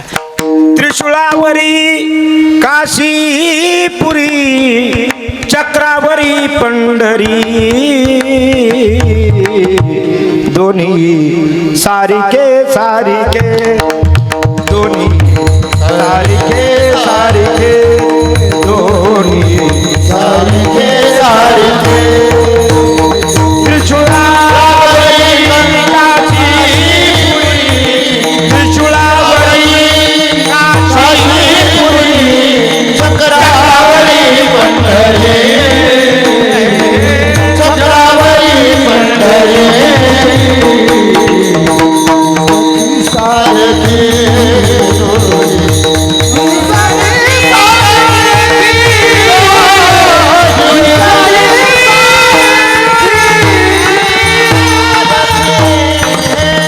एकमेकांमध्ये भेद करत नाही, भेद आपण करतो. ऐका ना, तुम्हाला जो देव आवडेल तो करा. तुम्हाला विष्णू आवडतात विष्णूची उपासना करा, तुम्हाला शिव आवडतात त्यांची उपासना करा, तुम्हाला जो देव आवडेल त्यांची उपासना करा. पण एक ध्यानात ठेवा, ज्या देवाशी तुम्ही एकरूप झालायत ना त्याच्याशी एकनिष्ठ राहा.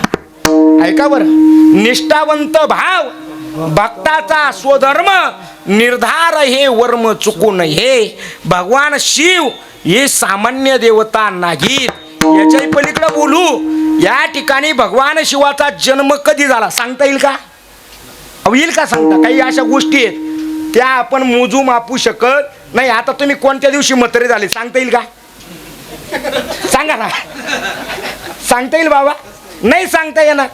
पण ऐका ना, तसं भगवंताचा जन्म कधी झालाय तो कसा आहे? आधी आहे, इतका आधी आहे का त्याचं वर्णन जेव्हा पहिले कोट्याचं नव्हते काही जे म्हणलो ना आपण, त्याच्या अगोदर सुद्धा जो होता तो आधी. म्हणूनच आमच्या संतांनी सुद्धा वर्णन केले महाराज. आदिनाथ गुरु सकळ सिद्धांचा मच्छिंद्र तयाचा मुख्य शिष्य. परिणाम हा जो भगवान शिव आहे याच्या नामातली ताकद आमचे नाथ महाराज सांगतात. हे नाम म्हणजे सामान्य नाही. 18 पुराणे हर्षी गाती, 18 पुराणे हर्षी गाती, 18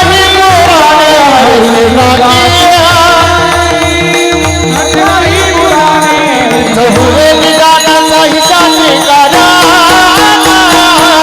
18 पुराणे हरीशी गाती, 18 पुराणे हरीशी गाती, 18 पुराणे हरीशी गाती. चहुरे निदानाचा हिसाब निघाला. 18 पुराणे हरीशी गाती, 18 पुराणे हरीशी गाती, 18 पुराणे हरीशी गाती. 18 पुराणे हरीशी गाती. त्या भगवंताचंच गुणगान करतात. आणि बोलू, ज्यांच्या मुखामध्ये भगवंताचं नामचिंतन नाहीत, या माता पाहुणा प्राणी होय, या माता पाहुणा प्राणी होय,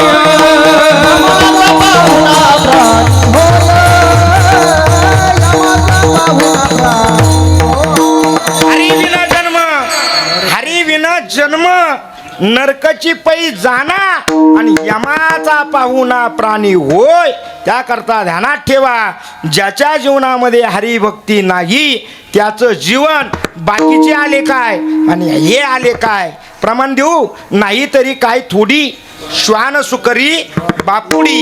आपण जे सुख आत्ता भोगतो ना महाराज, आमचे गुरुवर्य सांगायचे बरं का, विठ्ठल बाबा सांगायचे, आपण बरं का, आपण ज्या वेळेस डल्लभच्या गाद्या होत्या जुन्या जुन्या नाना तुमच्या काळात कोणत्या गाद्या होत्या? डल्लभच्याच ना, पहिल्यांदा ऐकलं का तुम्ही? अहो डल्लभच्या म्हणायचे पहिले नाना, बरोबर आहे का नाही? तुमच्या काळात डल्लभच्या गाद्या एकावर एक किती टाकायच्या? 10 टाकायच्या. आणि त्याच्यावर झोपल्यावर इंद्रदेवाला जे सुख मिळतं ना ते सुख गाडवाला डुकराला गटरीत वळताना पण मिळतं. ऐका बरं का मी काय बोलतो. सुखाची प्रत्येकाची आत्मिक जर समाधान बघितलं प्रत्येकाचं वेगवेगळं आहे, सुखाची अपेक्षा वेगवेगळी आहे. पण खरं सांगतोय बा, या टेम्परवारी सुखाच्या किती नादी लागा, हे टेम्परवारी सुख एक क्षणिक सुख देऊन जाणार आहे. पण तुम्ही भगवंताच्या नामाचा उच्चार केला रे केला का जे सुख प्राप्त होईल. हे बघा देवाची बोला बोला आता देवाची द्वारे उभा क्षण तेने मुक्तिचारी मुक्त्या किती कोणकोणत्या काही म्हणते कुठून धरून आणले ऐका. सलोकता समीपता स्वरूपता सायुज्यता 4 प्रकारच्या मुक्त्या आहे. काय बाबा आज थोडं दोरीत चाललंय नाही तेवढं शिळ कीर्तन नाही मला जमत. खरं सांगतो पण ते कसं आहे आज जरा असं आहे. निरोप जर गेला तर मला फटकून काढतील नंतर. म्हणून ऐका 4 प्रकारचे मुक्ती आहेत महाराज. सलोकता समीपता स्वरूपता सायुज्यता. जी सायुज्यता मुक्ती तिथपर्यंत तुम्हाला आम्हाला पोचायचं आहे. ही सायुज्यता मुक्ती बरं का ताई. सायुज्यता मुक्ती म्हणजे परम सुख. बाकीचे सगळे सुख एका बाजूला आहे आणि परमसुख हे एका बाजूला आहे. परमसुख म्हणजे कोण? सुख म्हणजे देव.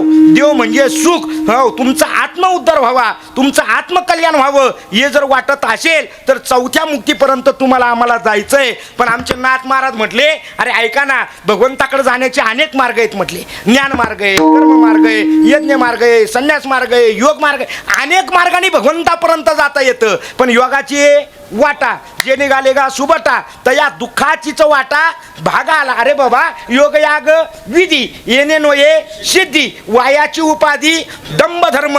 तुम्हाला आम्हाला भगवंताने अनेक गोष्टी दिल्या आहे. मन दिलं बुद्धी दिलं चित्त दिलं अहंकार दिला काम दिला क्रोध दिला लोभ दिला मत दिला मत्सर दिला. हे सगळं देत असताना भगवंतानी हे वरतून दिसतंय ना तुम्हाला आम्हाला वरतून हे हाणामासाचं आहे. हे कसं आहे हाणामासाचं आहे. हे एक ना एक दिवस पडणार आहे. आता मी कुठं उभा आहे कीर्तनात व्यास गादीवर. या गादीवरून मी बाजूला होईल काही गॅरंटी का नाही. मला घरी नाही जाऊ नाहीत ना महाराज. माझा बुडबुडा कधी फुटेल हे मी सांगू शकत नाही. पण एक ध्यानात ठेवा हे जे दबड दिसतायत ना महाराज हे वरतून दिसतायत ना हे एक दिवस जाणार आहेत. पण लक्षपूर्वक ऐका. पण सगळ्यात महत्वाची गोष्ट याच्यामध्ये आत्मतत्व जे दिलेत ना महाराज ते दुसरं तिसरं कोणी नाही दिलेलं. ते माझ्या भगवंताने दिलेले आहेत महाराज. हे सामान्य नाही. याच्यात काय काय दिलं मन दिलं बुद्धी दिलं चित्त दिलं अहंकार दिला काम क्रोध लोभ मोह मद मत्सर दिलं. ज्याचं त्याचं प्रारब्ध ज्याच्या त्याच्याबरोबर ज्याचं त्याचं कर्म ज्याच्या त्याच्याबरोबर ज्याचं त्याचं संचित ज्याच्या त्याच्याबरोबर हे सगळं सांभाळायचं आणि भगवंतापर्यंत तुम्हाला आम्हाला जायचं आहे. मग संत महात्मे म्हणले बाकीच्या गोष्टींनी जाण्यापेक्षा एक काम करा ना जे सर्वात श्रेष्ठ आहे असं नाम तुम्ही घ्या ना. म्हटले सकळा मध्ये श्रेष्ठ सकळा मध्ये श्रेष्ठ मध्ये श्रेष्ठ सकळा मध्ये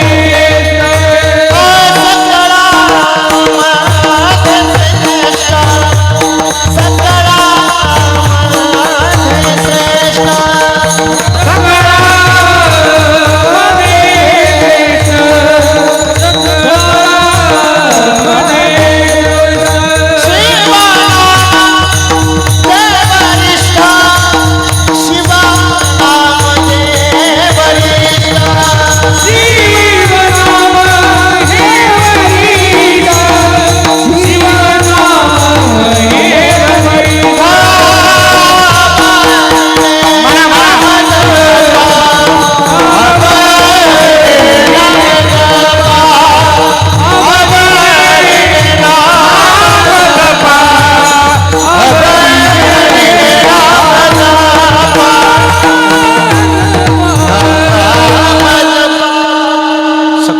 श्रेष्ठ श्रेष्ठ कोणामध्ये सकळांमध्ये. मग आता तिथं उत्तरच राहिलं नाही.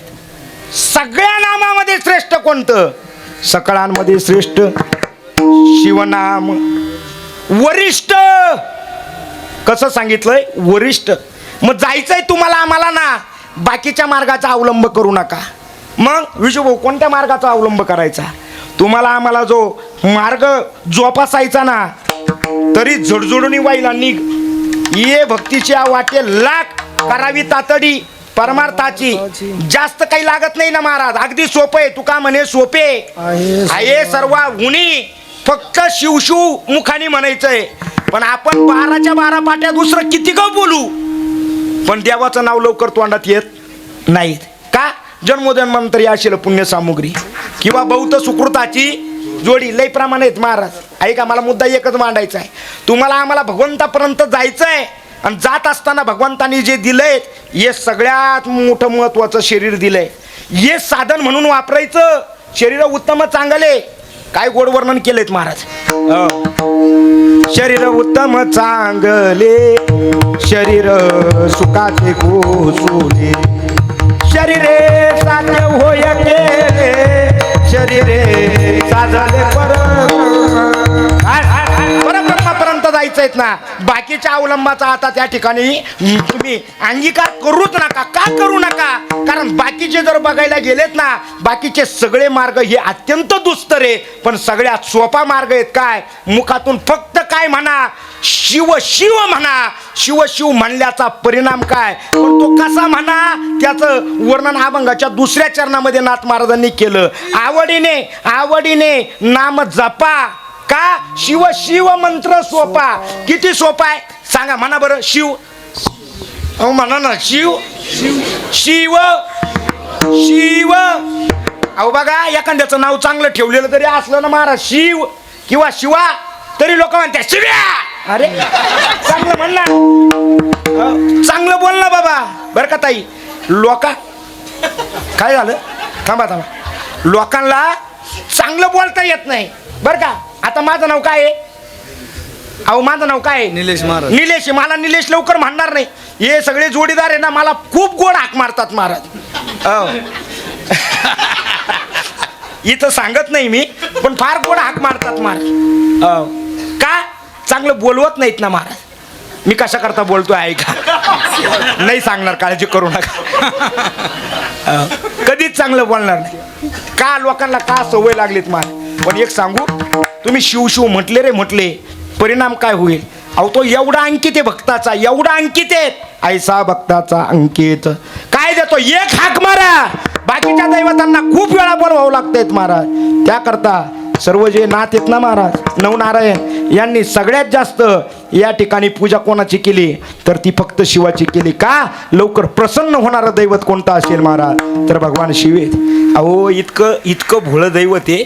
मगाशी बोलता बोलता विसरून गेलो सांगायचं, पुन्हा विसरून जाईल, त्याच्यापेक्षा सांगतो बरं का. आता या कार्यक्रमाकरता माननीय श्री श्रीमंतिनीताई, बरोबर ना, कोकाटे माजी जिल्हा परिषद सदस्य व सरपंच विजूभाऊ काटे, वावीचे सरपंच, हे पण या ठिकाणी उपस्थित. टाळी वाजून त्यांचं स्वागत करा.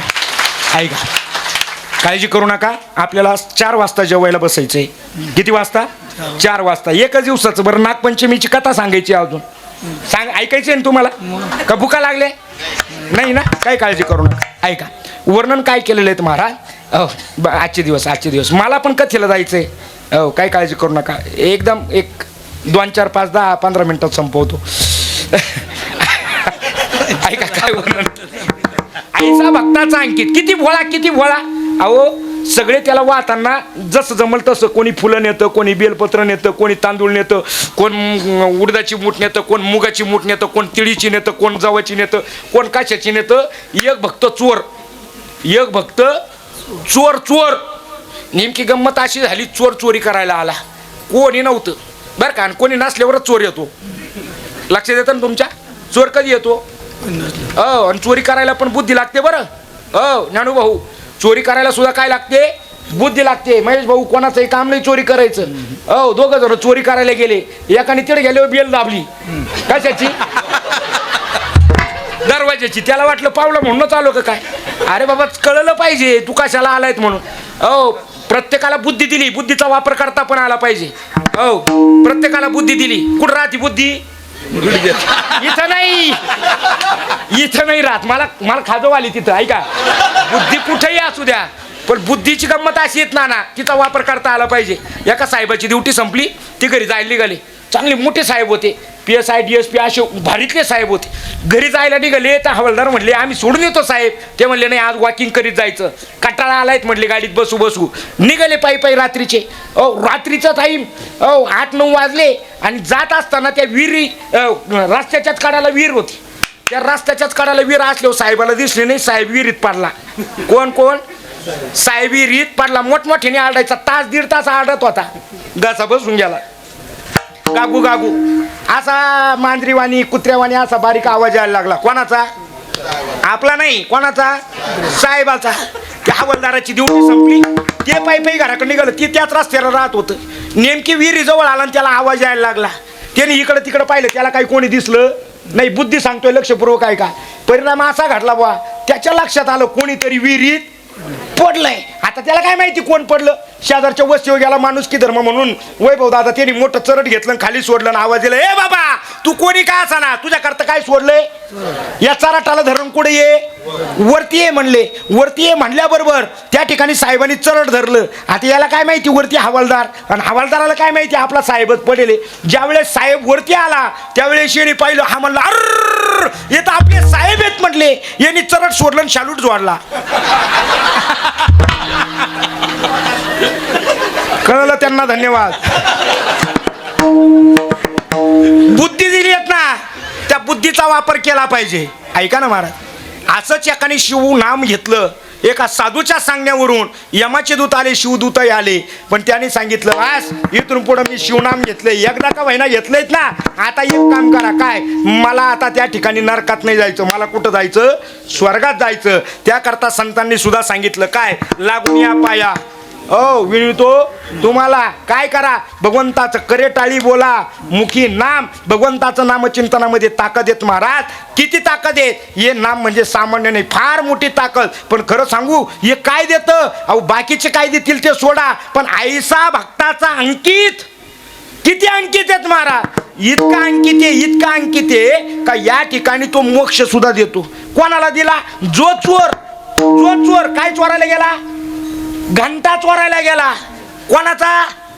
महादेवाचा. बरं त्या ठिकाणी त्या मंदिरातला जो घंटा होता ना, जी शाळून काय त्याच्यावरती बांधलेला होता, तो माझ्यासारखाच आपरा होता. म्हणजे उंचीनी बर का, बुद्धीनी नाही. बुद्धीनी बरा आहे मी, बुद्धीनी मी बरा आहे. एवढी शांत ठेवली म्हणजे बराचे नाव महाराज. ऐका ना, ऐक. चोर चोरी करायला गेला आणि घंटा हात पुराणा त्याचा. कुठं उभा राहिला, पिंडीवर उभा राहिला. हो कुठं उभा राहिला, पिंडीवर उभा राहिला. अहो भगवान शिवजी एवढे खुश झाले. नामदेव महाराज वर्णन करतात ना महाराज त्याच. अहो म्हणायला वेळ नाही आपल्याकडे, जाऊ.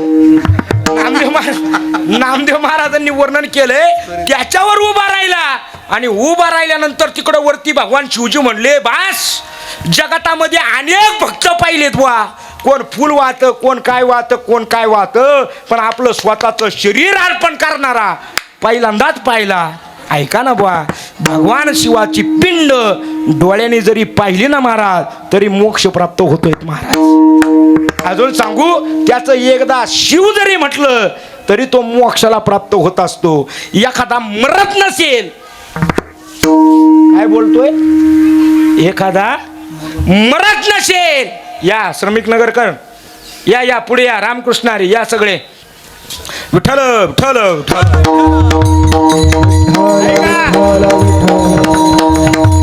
ऐका. आपलं लय अवघड आहे हो बरं का. हो नाशिककर, आपलं एवढं अवघड आहे. मुलगा होत नाही मुलगा होत नाही म्हणून या बाबाकडे जाय, त्या बाबाकडे जाय. कशा करता.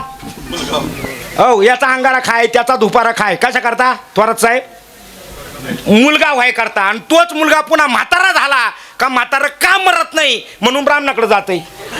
आणि मग ब्राह्मणाला म्हणतंय, हो यांची चिठ्ठी पहा ना. मग ब्राह्मण म्हणतो, एक काम करा, त्याला गाईच्या त्यांच्या हाताने गाईला पोळी द्या, कुत्र्याला पोळी द्या, पिंडीवरचं पाणी त्याला पाजा. गाईला आणि कुत्र्याला दिले, मरतो का काय माहिती नाही, पण ज्याला मरायचं आहे त्याने एक काम करा, पिंडीवरचं पाणी दारीतलं घ्या. उलटा अर्थ नका लावू बरं त्याचा. ऐका, माठातलंच पाणी प्या, तुमच्या घरचंच पाणी प्या. फक्त मनामध्ये भाव तयार करा, हे जे पाणी आहेत ना, हे भगवान शिवजींना वाहिलंय आणि ते तीर्थ म्हणून त्या ठिकाणी मी प्राशन करतोय, असा भाव जरी पिंडाचा फक्त पिंड डोळ्यासमोर आणायची आणि तेच पाणी आपण प्यायचं, तरी तुम्हाला आम्हाला भगवान शिवाचं घरी बसल्या सुद्धा दर्शन घडतंय. इथे श्री शिव महापुर. कशा करता बोलतोय, ऐसा भक्ताचा अंकित. किती उदार. अहो दूध घेण्याकरता गेला, किती अगदी लोटा घेऊन गेला, पण त्याला कळत होतं ना महाराज किती दिलं पाहिजे, कारण त्याच्यासारखं उदारत्व या ठिकाणी कोणाकडंच नाही. अभंगाचं शेवटचं चरण. एका जनार्दनी उदार, एका जनार्दनी उदार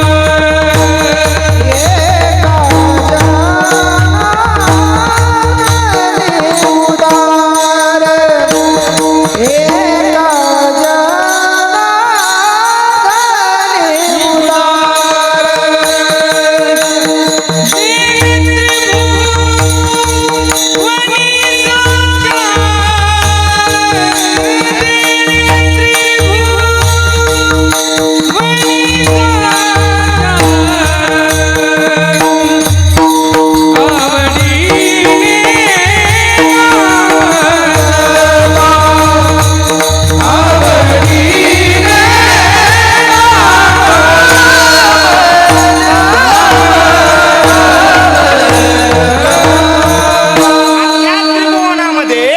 भगवंताचं नाम देण्या इतपत या ठिकाणी दुसरं उदार कोणी नाही असं वर्णन नाथ महाराज या ठिकाणी करतायत. आज नागपंचमीचा पर्व काळ. नागपंचमी कधीपासून सुरुवात झाली, पद्मपुराणामध्ये आलेली कथा वेगळी, पण थोडंसं जरा पाठीमागं येतो, पटकन ऐका, वेळ आपल्याकडे कमी आहे. नागपंचमीची कथा आज सांगणं गरजेचं आहे बरं का. काय झालं, युद्ध संपलं. युद्ध, अभिमन्यू चक्रुव्यूहात पडला.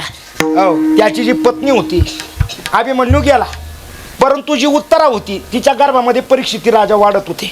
भगवंतानी काय केलं, अंगठे एवढं स्वरूप घेतलं, गर्भात गेले, त्याला वाचवलं, त्याचा जन्म झाला.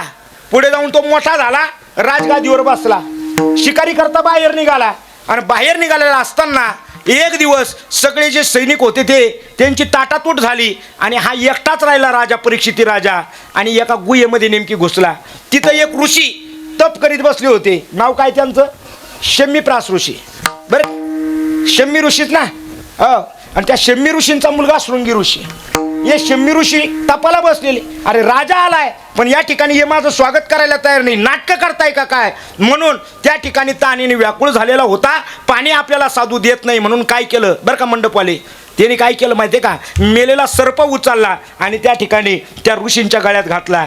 परिणाम असा घडला, या ठिकाणी हे तिथून निघून गेले. पण ज्यावेळी शृंगी ऋषींना ही गोष्ट कळाली, मोठा पश्चाताप झाला आणि त्या ठिकाणी काय केलंय, यांना शाप देऊन टाकलाय. ज्याने कोणी माझ्या वडिलांच्या गळ्यामध्ये हा मेलेला सर्प टाकला असेल, त्याला 7व्या दिवशी येऊन तक्षक नाग दंश करणार. आणि हे सगळं होत असताना नंतर परीक्षिती यांनी भागवत, श्रीमद भागवत ऐकल्यानंतर एक फळ काही ब्राह्मणांनी आणून दिलं, त्याच्यातून एक आळी निघाली. त्या तक्षकाने त्यांना दंश केला.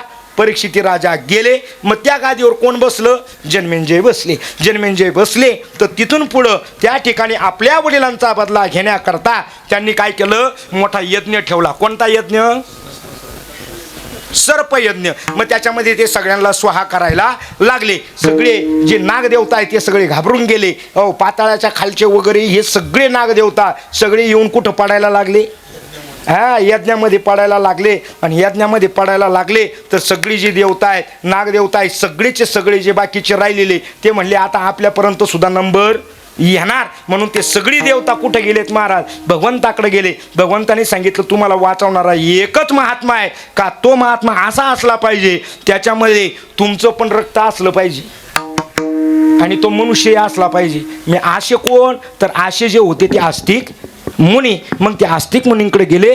जन्मेंजयाला येऊन त्यांनी समजावलं, अरे बाबा या ठिकाणी जरी काही झाला असेल, तुमचं वादविवाद झाले असतील, पण वादविवादाच्या नादामध्ये त्या ठिकाणी तू जे करतोय हे अत्यंत चुकीचं पापकर्म करतोय, हे तू करू नको. जरी तू सर्पयज्ञ करतोय, या करायच्या भानगडीत पडू नको. नागदेवता अत्यंत पवित्र आहेत, ही कधी कोणाला चुकून काही करत नाही. तुम्ही बघा, सर्पयज्ञ साप असं म्हटलं का माणूस घाबरतो, पण एक ध्यानात ठेवा, त्याला धक्का लागल्याशिवाय तो कधी कोणाला त्रास देत नाही. हा मागच्या जन्माचा आपण काही करेला असेल तर तो कोणत्या रूपाने येईल हे सांगू शकत नाही, माझ्याकडं सांगायला वेळ नाही. तेव्हापासून आस्तिक मुनींनी ज्या वेळेस हे सगळं मिटवलं, तो दिवस होता तो नागपंचमीचा दिवस.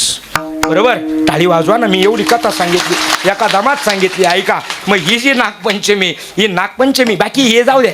आता झालं माझं कीर्तन आवरलं बरं का भाऊ दादा, कीर्तन आवर. हे बाकी राहिलं संसार बिंसार हे सोडून द्या. रावणाचा पुरा झाला नाही, हो आपला होईल का? हो एकट्या पट्ट्याला 80,000 बायका होत्या, आपल्याला एकच राहते नाना.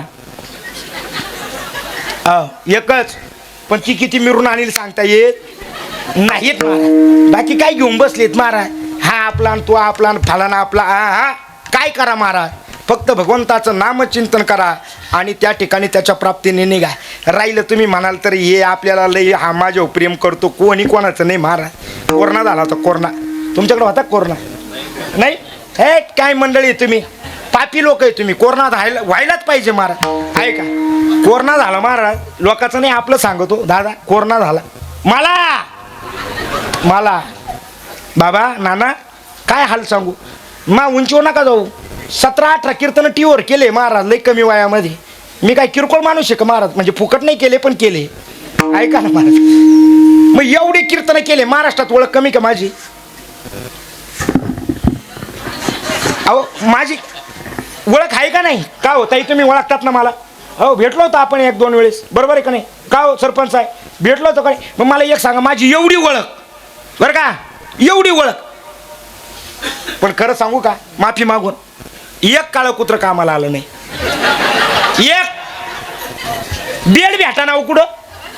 पार मुंबई पुण्यापर्यंत इकडं नाशिक पार येवला बिवला सगळं पाहिलं, कुठंच बेड नाही. घरचे वैतकले, नीट बोला ना.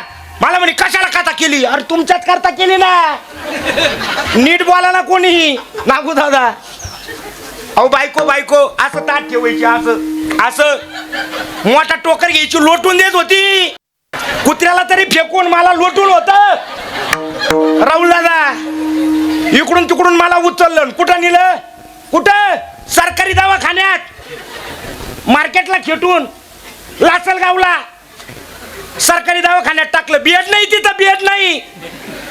टीव्ही स्टार निलेश महाराज खाली झोपवला. कुठं झोपवला? खाली. पण माझा पायगुण चांगला, इतका पायगुण चांगला, ज्या क्वाटच्या जवळ मला टाकलं ना, त्या क्वाटला माझा पाय लागला. क्वाटवरचा माणूस त्याच सेकंदाला मेला.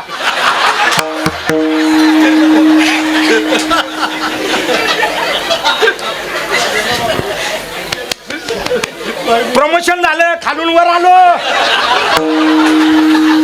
डॉक्टर यायचा भेटायला, काहीच म्हणत नव्हता ताई बरं का साहेब. एकच म्हणायचा, काय सकाळी घ्या, दुपारी घ्या, संध्याकाळी घ्या. म्हणलं काय? म्हणे गोळ्या. म्हणलं किती दिवस खायच्या? मला म्हणे आहे तोपर्यंत. काय गेले काय गरज घ्यायची? महेश झाला. अशा टायमिंगला काय चिंतन करावं? भगवंताचं नामचिंतन करावं ना. ते दिलं सोडून मा डोक्यात कृष्ण महाराजांनी तर केवी आणली नाही भेटायला. अरे आता तू मारायला टेकला ना, तू आता भगवंताचं नामचिंतन कर ना बाबा. अरे आता तुला सोडवणारा कोणीच नाही. हो करा हरिभक्ती, परलोकी येईल कामा, सोडविना यमा पासून या. मग इकडून तिकडून घरी गेलो, वेळ कमी ना आपल्याकडे, आता रंगवायला वेळ नाही माझ्याकडे. घरी गेलो. अहो घरी गेल्यानंतर आता घरच्यांनी जाऊ द्या, बाकीचे नाही का आले, बाकीचे नाही कोणी आले, पण घरच्यांनी तर दरवाजा उघडावं का नाही? घरचे खिडकीतून पाहत्या कोण पाहुणा येईल. इकडून तिकडून दरवाजा उघडला. आई वडील भाऊ, त्याची बायको, माझी बायको, त्याचे दोन्ही पोरं, माझे दोन्ही पोरं, आणि 4ही पोरांच्या हातात सॅनिटायझरच्या बाटल्या गण घेऊनच उभे होते सरपंच आहे. हो त्यावेळेस लय अवघड होतो बरं का. नाशिककर कोणाच्या घरी गेलं का फुस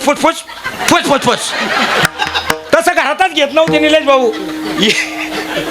इकडून तिकडून आता मनावना काहीच नाही हो, फक्त खुणवलं मला.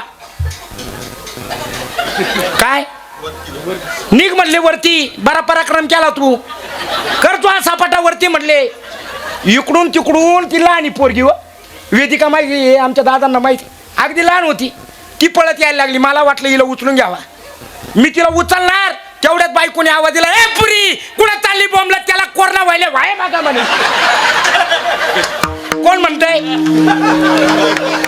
म्हणतंय भामदास महाराज? राहती निराळी रांडा पुरे सकळ. ऐका, या जगतामध्ये जोपर्यंत ऋणानुबंध आहे तोपर्यंत आपण कोणाचे कोणीतरी ऋण संपलं रे संपलं, जावं लागणारे. त्याकरता एक काम करा, सर्वांमध्ये श्रेष्ठ कोण आहेत? शिवनाम वरिष्ठ. किती वरिष्ठ आहेत महाराज? शिव आवडीने बरं का, पण कसं आवडीने. शिव शिव मंत्र सोपा, इतका सोपा आहेत महाराज. फक्त शिव शिव म्हणा, परिणाम काय होईल तो तुम्हाला आम्हाला हाक मारल्याबरोबर मोक्ष दिल्याशिवाय राहणार नाहीत. आणि त्याच मोक्षाला तुम्हाला आम्हाला जायचंय. विठोबा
एकदा 2 मिनिटाकरता फक्त हात खुला, मोठ्याने सर्वांनी भजन करा. नमः शिवाय, ओम नमः शिवाय, शंभो शंकर नमः शिवाय, नमः शिवाय नमः शिवाय, शंभो शंकर नमः शिवाय, शंभो शंकर नमः शिवाय, शंभो शंकर नमः शिवाय, शंभो शंकर नमः शिवाय, शंभो शंकर नमः शिवाय, शंभो शंकर नमः शिवाय.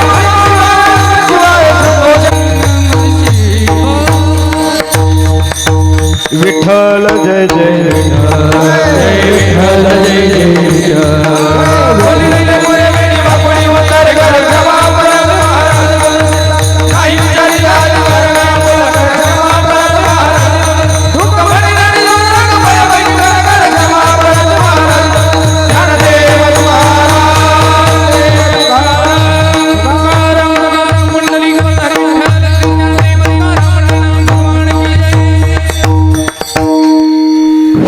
प्रतिवर्षीप्रमाणे